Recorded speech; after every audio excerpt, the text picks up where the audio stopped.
Je m'appelle Juliette Liégeois et je réalise actuellement une thèse de doctorat financée par le SPE Recherche. Cette thèse est menée en collaboration entre l'Université de Namur, plus précisément au sein du laboratoire de chimie bioorganique, et l'entreprise Synloc, qui développe des automates de synthèse accessibles, flexibles et abordables pour les laboratoires académiques et industriels. Ma thèse s'inscrit dans le cadre d'un projet intitulé SMART et porte sur le développement de nouvelles technologies de synthèse multi-étapes automatisées de radiotraceurs.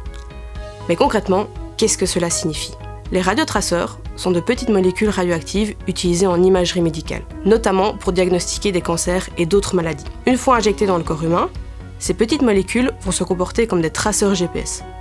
Elles vont se fixer sur des cibles spécifiques, typiques des maladies, et vont émettre un rayonnement permettant de visualiser ce qu'il se passe à l'intérieur de l'organisme. Par exemple, on va pouvoir localiser précisément une tumeur dans le corps humain, ce qui va aider l'oncologue à définir une stratégie thérapeutique. Le problème, c'est que ces molécules sont difficiles à produire. Elles sont radioactives, instables et doivent être fabriquées très rapidement dû à leur instabilité. Pour garantir la sécurité des scientifiques produisant ces radiotraceurs, la synthèse se fait dans des machines automatisées, capables de réaliser toutes les étapes sans intervention humaine. Cependant, la majorité de ces machines utilisent aujourd'hui des technologies anciennes et ne sont pas compatibles avec certaines méthodes de synthèse plus récentes développées en recherche. Mon projet vise justement à moderniser ces systèmes automatisés et à combler ce décalage. L'idée n'est donc pas d'inventer de nouvelles réactions, mais plutôt d'adapter et d'intégrer des approches déjà bien établies en laboratoire dans ces systèmes automatisés. Pour ce faire, le projet repose sur deux types de réactions déjà largement utilisées en recherche, auxquelles on ajoute une technologie complémentaire pour aller plus loin dans l'innovation. Le premier type de réaction est la biocatalyse, qui consiste à utiliser des enzymes, c'est-à-dire des outils inspirés du vivant, pour réaliser certaines réactions chimiques dans des conditions beaucoup plus douces. Cela présente un réel avantage ici, car ces conditions sont moins agressives pour les systèmes automatisés, ce qui permet de limiter leur usure et de faciliter leur utilisation sur le long terme. Le second type de réaction est la photocatalyse, où l'on utilise la lumière pour activer les réactions chimiques.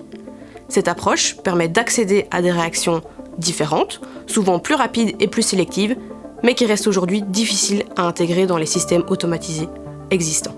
En parallèle, nous explorons également une nouvelle technologie brevetée par l'entreprise Synloc, qui est celle du réacteur tournant, commercialisé sous le nom de Cheminizer.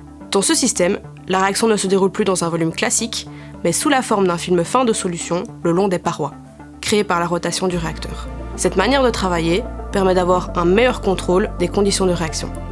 Elle permet notamment un mélange plus homogène, d'améliorer les échanges, la diffusion de la lumière et de mieux contrôler les effets liés à la radioactivité, ce qui est avantageux pour la biocatalyse et la photocatalyse. Concrètement, le projet se déroule en plusieurs étapes.